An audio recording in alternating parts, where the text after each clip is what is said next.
Notimundo a la carta. Una opción para mantenerse informado. Con Gisela Bayona.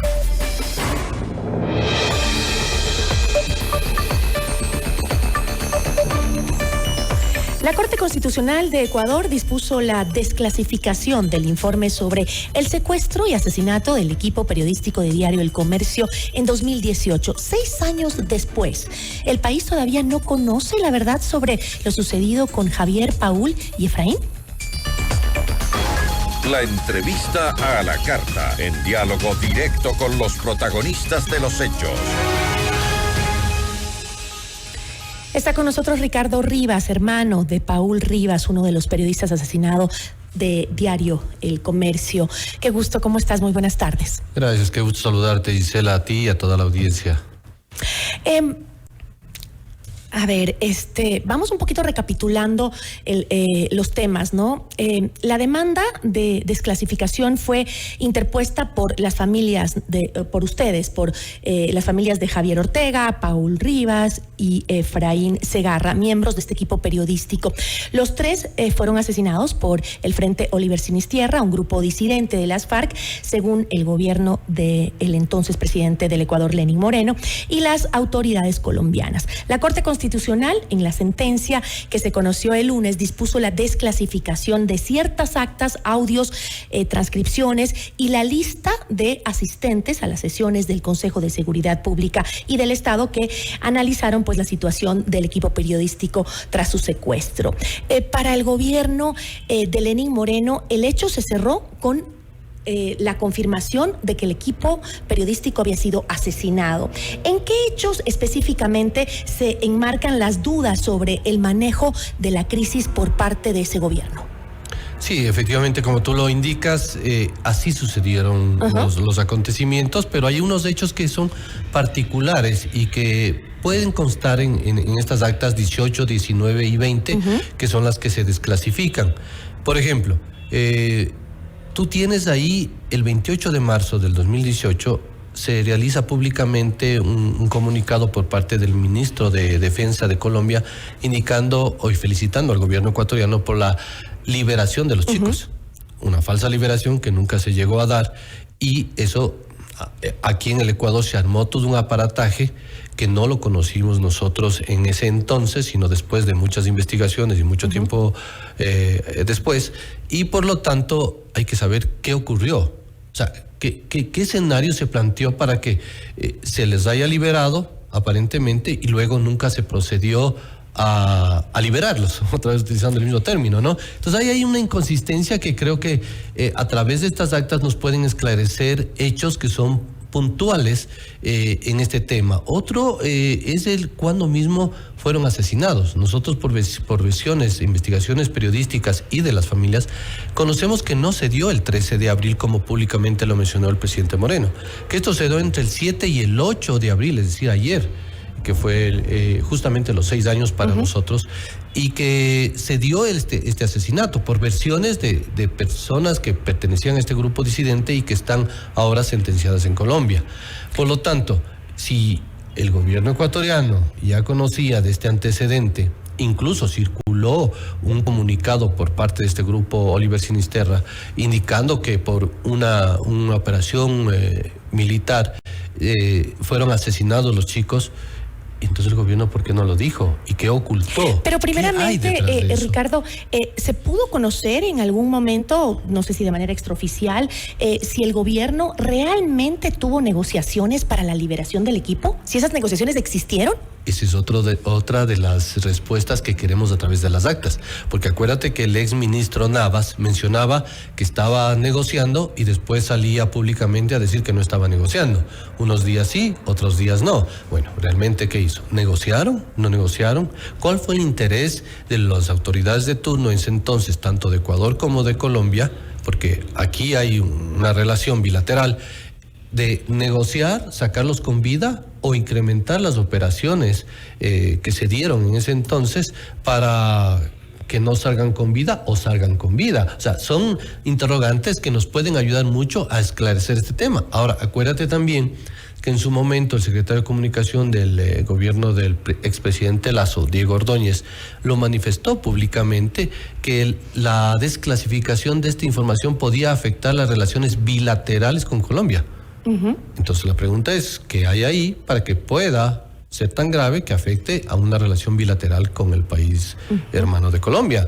Entonces yo creo que hay mucho que analizar en estas actas, sobre todo la posición también que tuvieron las autoridades en ese entonces, cuáles fueron los criterios o los aportes que se dieron, los escenarios de seguridad, cuáles son los escenarios que se plantearon para rescatarlos o no para estos efectos, ¿no? Yo recuerdo que Moreno había dicho, el expresidente Lenín Moreno, que le había dado un plazo de 24 horas para que se liberara el equipo periodístico, ¿no?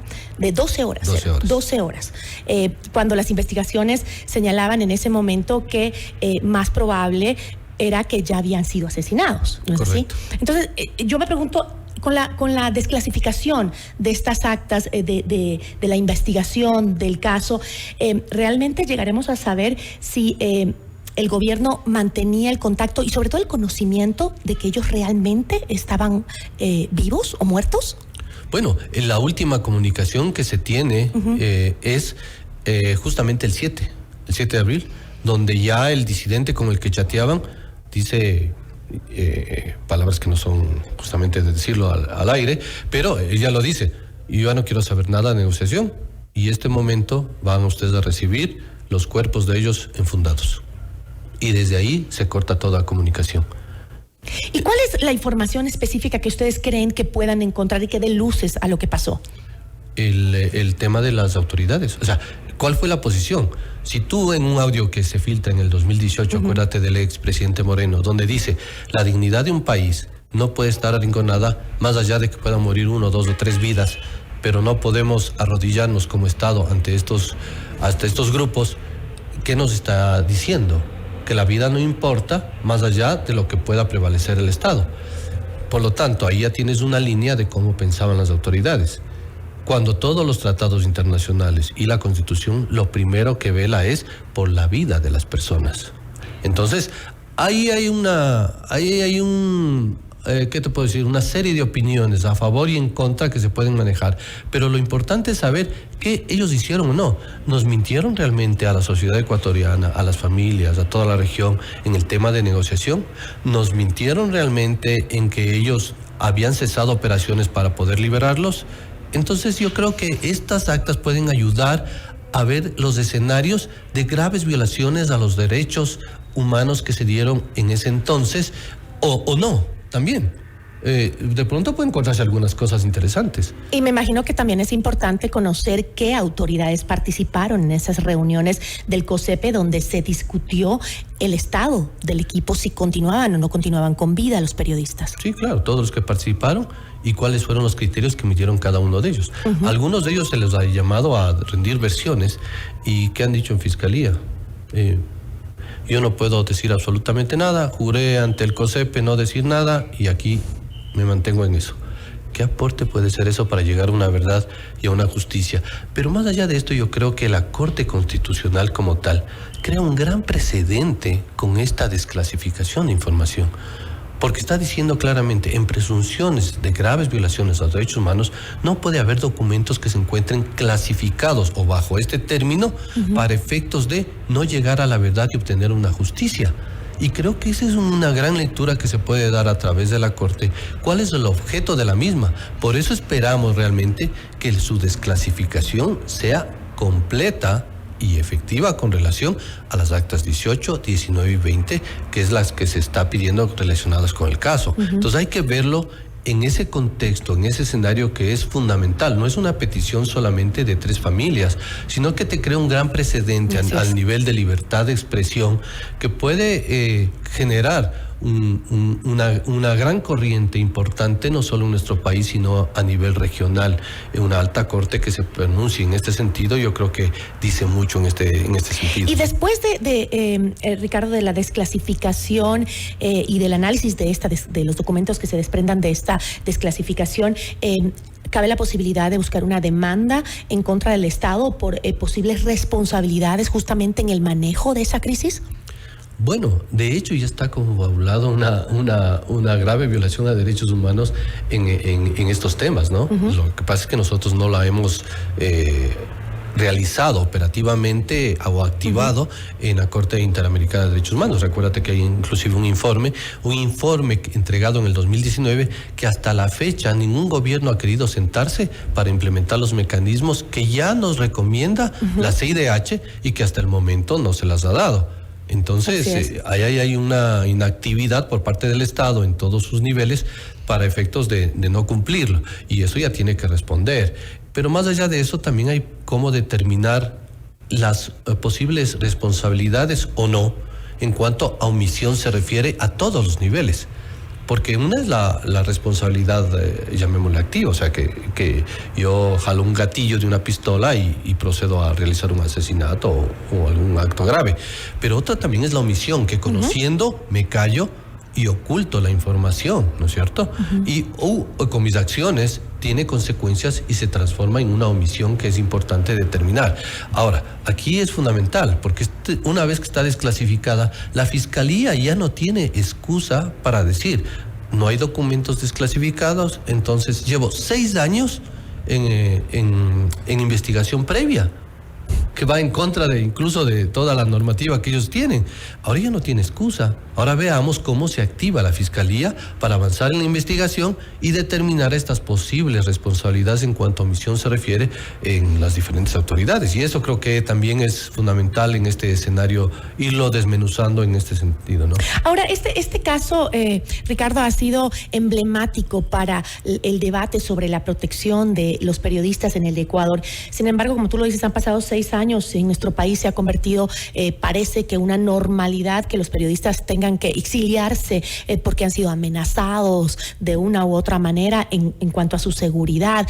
¿Hay algún cambio que tú hayas notado después de lo que vivieron nuestros 3 compañeros de Diario El Comercio en las acciones del Estado para generar esa protección hacia los periodistas?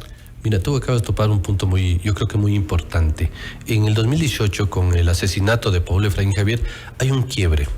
Hay un quiebre donde yo ya menciono ahí en algunas ocasiones públicamente que este es el inicio de algo que se nos viene mucho más grande. Entonces la pregunta que cabe ahí es, ¿qué hemos aprendido como sociedad? ¿Qué hemos aprendido como Estado? Y también como sector periodístico, ¿qué hemos aprendido realmente de este caso tan emblemático, tan funesto y tan triste a la vez, para hoy tener mejores condiciones? Pero cuando existe un mecanismo de protección periodística, significa que no hemos aprendido nada. Porque si estuviéramos bien, ya no tiene razón de existir un mecanismo de protección periodística. Antes no había exilios, ahora ya los hay. Hay hasta autoexilios, hay violencia. Creo que el año anterior cerramos con 232 casos de violencia periodística, y en lo que va de este mes nada más tenemos como 12 casos. El hecho de que hoy tengamos que salir a la cobertura con chaleco antibalas. Y ya te dice mucho. Entonces estamos recién queriendo crear protocolos, manuales. La sociedad no entiende qué es la libertad de expresión como tal. No es que le pertenece al periodismo la libertad de expresión. Eso le pertenece a toda una sociedad que tiene que cultivar, cuidar y proteger esta libertad de expresión con la cual tenemos derecho a pronunciarnos, ¿no es cierto? Entonces yo creo que hay muchas zonas que a raíz de este caso han sido silenciadas, se han autocensurado, porque nadie quiere ir a cubrir un sitio donde está tremendamente inseguro.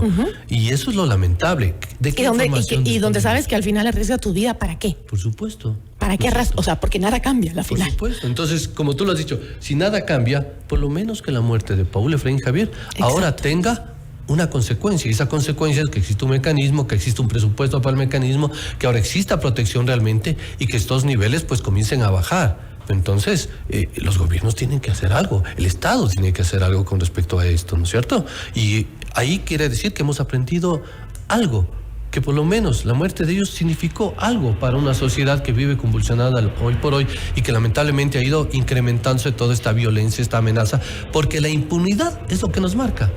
Un solo caso ha llegado a sentencia, creo que de Gerardo Delgado. El resto, todo el resto, 2006 hasta la fecha, todos en impunidad. Entonces, ¿esta impunidad qué te marca? realmente es preocupante lo que vivimos en nuestro país. Si bien nos falta mucho, creo que también es por las circunstancias que estamos viviendo, pero creo que nos faltan tres, se convirtió en un símbolo de lucha para los derechos de los periodistas, más allá en sí del caso de Paul, Efraín y Javier, ¿no? Sí, por supuesto. Mira, justo ayer tuvimos un conversatorio en la Unión Nacional de Periodistas y mencionábamos ese famoso hashtag, esa lucha que nadie se cansa.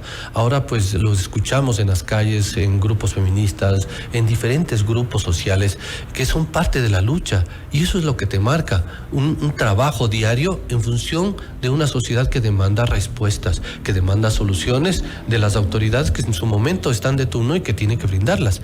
Y creo que eso es lo importante, esa lucha a defender los derechos humanos que tanto a veces mencionamos a través de redes sociales, pero que nadie se activa. Nadie lo hace práctico y plausible a través de las acciones diarias, ¿no? Pero esta es la forma de que se deben activar, ¿no? El conversando y no olvidándonos de esos temas que son tan importantes, recordarle a la ciudadanía que esta lucha es de todos. La memoria es fundamental y el derecho a la no repetición. Que no se vuelvan a repetir estos casos. Ricardo, te agradezco y estas puertas siempre estarán abiertas, al igual que nuestros micrófonos, para conversar contigo. A ti, Ciela, muy amable, muchas gracias por todo. Una buena tarde. Nos acompañó Ricardo Rivas, hermano de Paul Rivas, uno de los periodistas asesinados del diario El Comercio. Notimundo a la carta. Información